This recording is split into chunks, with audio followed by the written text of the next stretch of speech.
The Right Side with Doug Billings. Hi, everybody. Welcome to The Right Side. Doug Billings here. Thanks for joining us from around the planet. I appreciate you very much. Coming to you from smack dab in the middle of the fruited plain. Today on the program, the Trump and H-1B visa story. A lot of people out there, even MAGA purists, God bless you, who are panicking about this.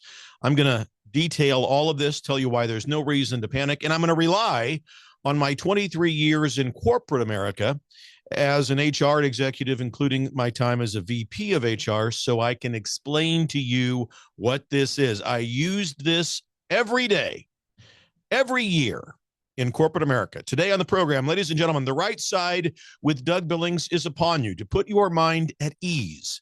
Are you ready? Let's go.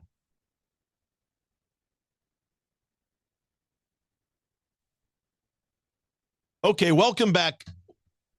Welcome back, ladies and gentlemen. Thank you very much for joining me. Remember, I am here to help. I'm here to walk people in off of the ledge of Kookville and from the ledge of panic. And today I am going to do my best to be very gentle in doing that. Not accusing anyone of being a fool or foolish necessarily on our side, but there is a lot of misinformation and a lot of misunderstanding about Trump's plans as far as the H-1B visas are concerned. Many of you know my story. 5 years ago, I left corporate America. It was during the COVID nonsense. We had just experienced the theft of an American presidential election and so forth. And I started this program, The Right Side. Prior to that, I was in corporate America, and I kind of rose through the ranks and grew up in corporate America in the HR department for various industries, primarily the automotive industry and the automotive, the healthcare, and the aerospace industries. That's been so long. I've blocked all of that out. Had to really remember. So I wouldn't go back to corporate America to save my life, folks. It's funny that when you are gifted adversity, challenge, and tragedy, and it is a gift, that's what we do as conservatives. We see everything as a gift, everything that comes our way, because with the proper perspective, you can see the multiple yet unborn blessings that surround you when times of adversity, challenge, and tragedy strike. So I left corporate America. I was actually told to leave. I was fired because I would not draft policies that would keep people sequestered away during the COVID crisis when I was in the healthcare industry. So long story, but I digress. My point today is that while I was in corporate America, I used the H-1B program, and I'm going to tell you why there's no reason here at all, not whatsoever, for Americans and American workers to panic with regards to this. So I have had today a lot of inquiries on my text and on social media and on email. People worried that we're bringing in foreign talent while we are overlooking our hardworking Americans who may be just as qualified, but we're overlooking them. So I'm going to do what I can to address that, and I'm going to do what I always do, and that is walk people in off of that ledge of panic and of fear, and off of the ledge, for some people, off of the ledge of intellectual immaturity, and back into the room of rational thought and maturity. So we're going to take a deep breath. We're going to calm down, be calm, cool, and collected, and engage in that intellectual maturity that you are known for, ladies and gentlemen. Because when you listen to this program, you become members of the most intellectually mature audience in all of radio land. So facts and my real world experience are going to factor in here while I give you a balanced and conservative take on how President Trump is actually protecting our workers, at the same time keeping America competitive. You and me, ladies and gentlemen, straight talk. That's what we do. We go back and forth with opinion, but it's always straight talk. So let me start with the basics for anyone who might be new to all of this. The H-1B visa, they allow companies to hire foreign workers for specialized jobs. Usually it's in tech, engineering, and science. The annual cap, there is a cap for allowable H-1B visas, is $85,000. you can renew, you can apply to renew, and you can get extensions as an H-1B visa holder. So that said, there's about 100,000 so active H-1B visas at any given time. Now, President Trump in his first term tightened things up on this quite a bit. I mean, big time. And here in 2025, just this year, just 11 months into his second term, he's doubled down on those safeguards and that tightening up. In September of this year, that's just 2 months ago, in case you're from Raytown, Missouri, he issued a proclamation that absolutely slammed the systematic and systemic abuse of the H-1B program amongst corporations in this country. And he slapped a whopping $100,000 fee on new H-1B applications. That's a huge jump from the old fees that was in the thousands. And corporations pay that if they want to get these H-1B visa holders over here. Now, why did Trump do that? Because he wanted to stop companies from using the H-1B program as a way to get cheap labor or to use a loophole to lower wages. Trump calls it out, and he's preventing, in his words, the large-scale replacement of American workers by companies who really don't give a rip. And these companies have got to be held accountable, and they will. So the Trump administration launched something called Project Firewall. It's an investigation into companies in this country who have abused the H-1B visa program. And as of today, there are 175 active investigations going on with regards to companies who are trying to jerk us around with regards to this program. Companies that actually have the audacity and the anti-American spirit to put up fake job postings or underpay the foreign applicants for jobs to undercut the entire United States wage structure. And I saw this kind of thing firsthand when I was in corporate America working in human resources. But here's where it gets a little bit controversial, but I'll explain why Trump comes out a winner. A lot of you have asked about Trump's rationale for not scrapping this entire program. Why do we even need the H-1B visa program? We've got plenty of Americans here in this country that can do these jobs, and he's just undermining our system. Okay, hang on a minute. That's you out on that ledge of panic, and I'm going to walk you back into the room gently, not blaming you, because it's a good question and it's a good observation. Truly, it is. But there's an answer. Trump has been quoted as saying things like, Americans don't have the talent for some of the jobs we need. I actually saw this on social media this morning as I was getting ready for my other show on the Real Talk Radio Network. I'm paraphrasing that, but that's what people are saying. He's saying that Americans don't have the talent to do these jobs, Doug. So in the interview where a lot of this fodder is coming from was the Laura Ingraham interview that was done on Fox just a couple of nights ago. They were talking about this, and the conversation was that we need the program, the H-1B program, for certain talents, Trump said, because, and he said, quote, you don't have certain talents and people have to learn. Okay. Now, he went on to say, there's nothing wrong with what he just said there, by the way, but he went on to say this, and I quote, you can't take people off of the unemployment line and say, hey, I'm going to make you a chip manufacturer. And Trump is right, ladies and gentlemen. Hear me out. From a conservative America First perspective, it makes sense. We are talking about, first of all, cutting edge fields here. AI, semiconductors, computer programming and computer science, quantum computing. I mean, things like this. So stuff where global competition is fierce. And you can't take John or Jane Doe who are in the unemployment line because they've just been released as part of the government bureaucracy in Washington, D.C. and say, sprinkle this magic fairy dust on them and say, now you're a quantum computing engineer. Congratulations, go to work.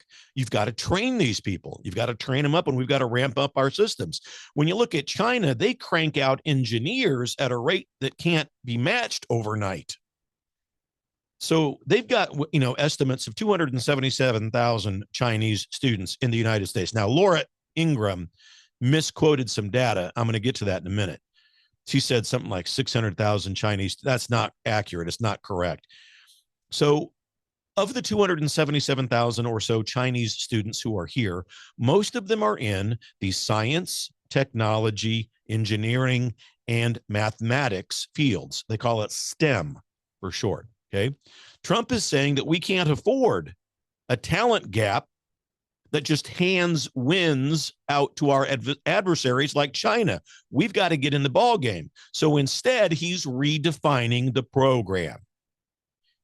That $100,000 fee that he's charging companies if they want to get an H-1B visa applicant in their company, that's proposed in addition to making those H-1B visa holders, giving them a $208,000 a year salary, minimum salary, because that would ensure that it's only for the top tiered talent that we can't readily place right now, not low wage or middle wage replacements, not letting companies falsify records and game the system, because no company is going to pay $100,000 and then $208,000 a year for somebody who's just qualified to write basic code.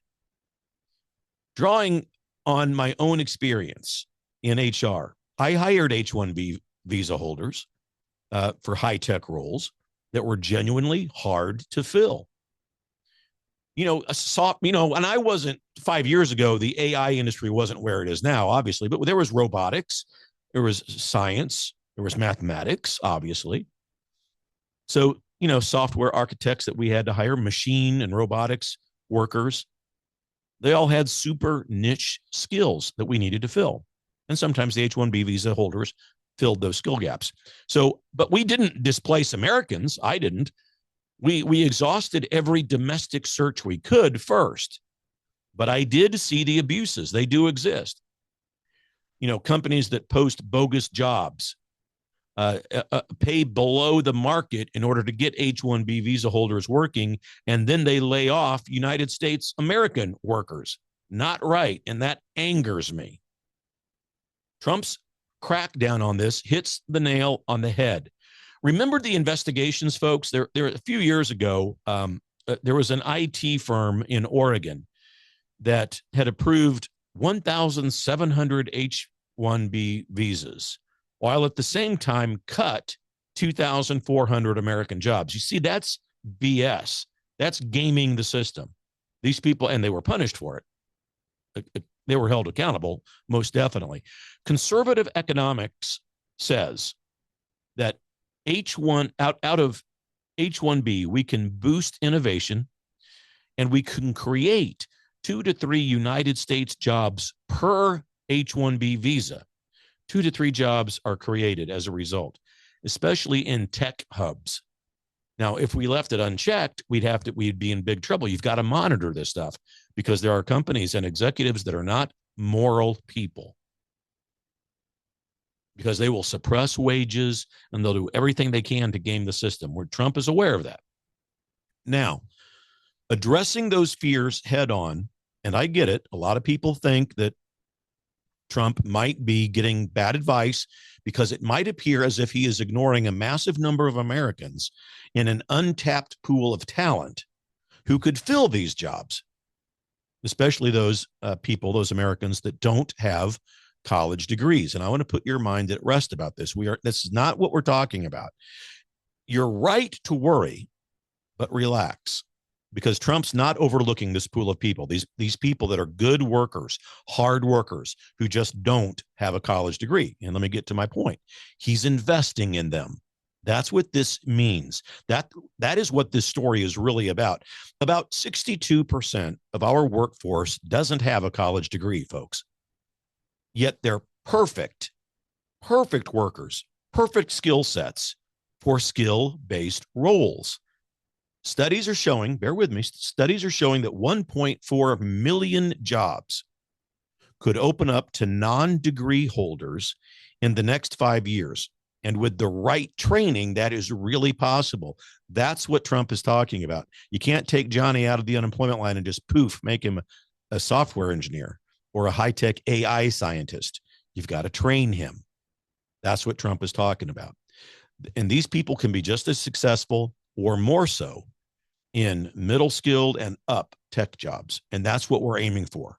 That's the market that we want. Trump signed an executive order in April, folks, of this year to prep Americans for skilled trades. And he wants us to focus on the reindustrialization of America without college degrees. The Labor Department is rolling out $30 million in grants for AI and manufacturing training targeted people and non-college degreed people.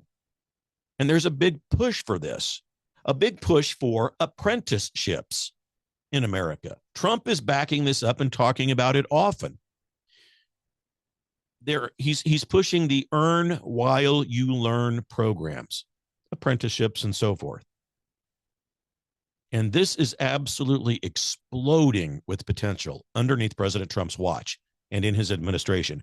Community colleges are leading the way in a lot of areas, building that domestic pipeline of talent. H-1B fills in the immediate gaps that we need right now, and that's okay. That's all right. Remember, those people come over from foreign countries, and we get them in here, and they work, and a lot of times they want to stay.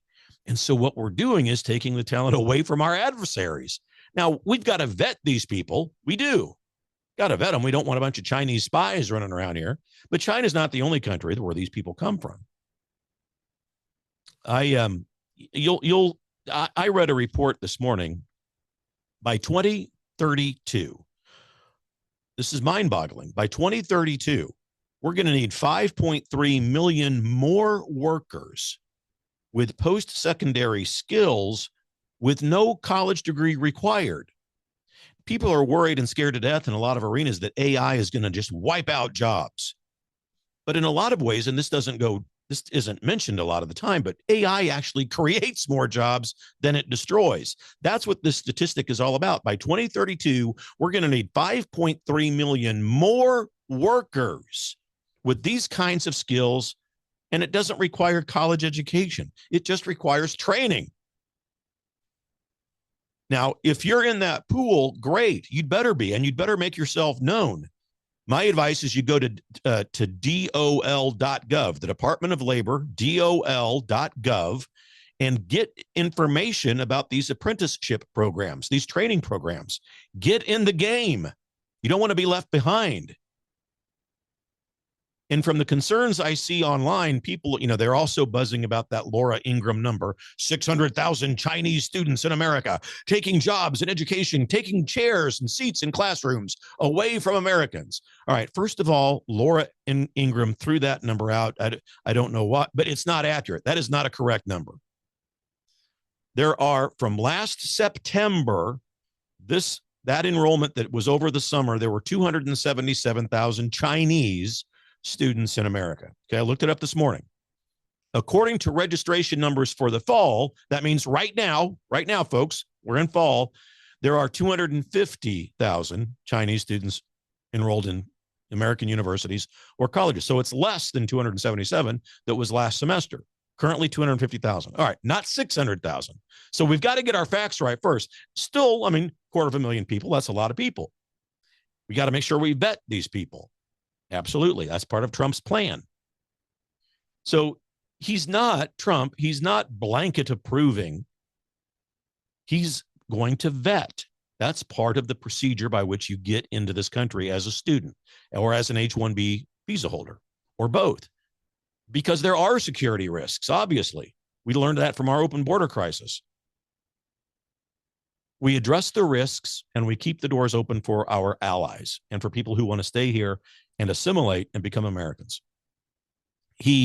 Trump inked deals this past summer for streamlined H-1B processes for India, for example. But he paired that with fraud probes into the program because we don't want India, or we trust but verify, right? Like Reagan said, India is technically an ally, but we don't just blanket trust India to send us their best and not take away our secrets. We have to vet people, folks, and Trump has got that under control. So the pros here, the good points, it keeps innovation here. It actually does, instead of just kidnapping, or not kidnapping, but we used to say that when I was in HR, sack talent or kidnap talent or steal talent, whatever. When we do it this way, we keep the talent in America. We don't lose it to our competition. Now, the cons, the things to worry about are, of course, espionage, job displacement if the companies that we're dealing with are not honest and are corrupt. Bipartisan pushback from both parties. They're freaking out over the $100,000 fee. Why? You're going to charge $100,000 for a company to get that? That just screws over the startup companies. What about the mom? Well, Trump's holding firm on that, and we've got to hold firm on it. So overall, I think what this is pragmatic conservatism, ladies and gentlemen. It imports selectively talent that we need right now. We can train people here domestically, train American citizens and so forth, and it also protects our wages. Doesn't allow companies to play games with it. So and also, on a related note, there are record numbers of mass deportations taking place. I don't know if you've noticed that. Tom Homan and ICE have set records, and they're going to just keep on going. So all of those people being deported, who could have otherwise perhaps taken American jobs, they're being escorted out of the country. So there's that also, just a side note.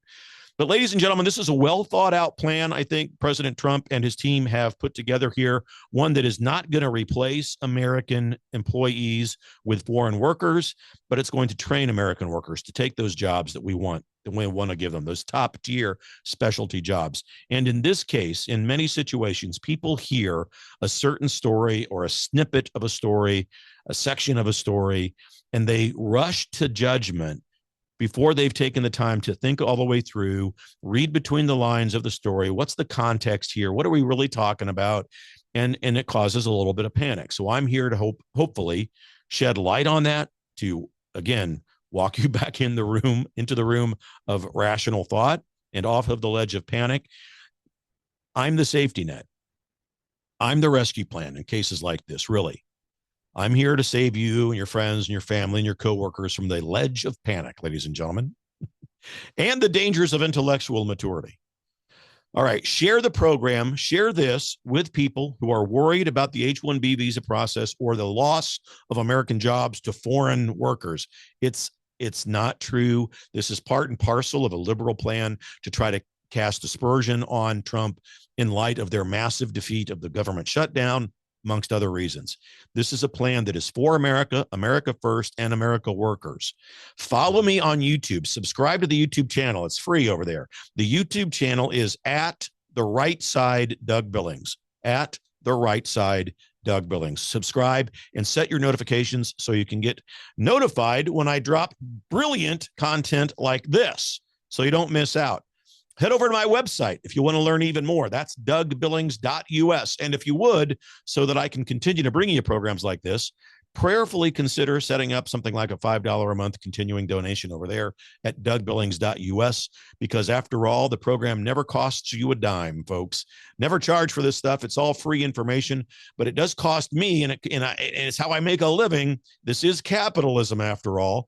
We're in this together, ladies and gentlemen. You know that. Believe it. For the Republic. Cheers.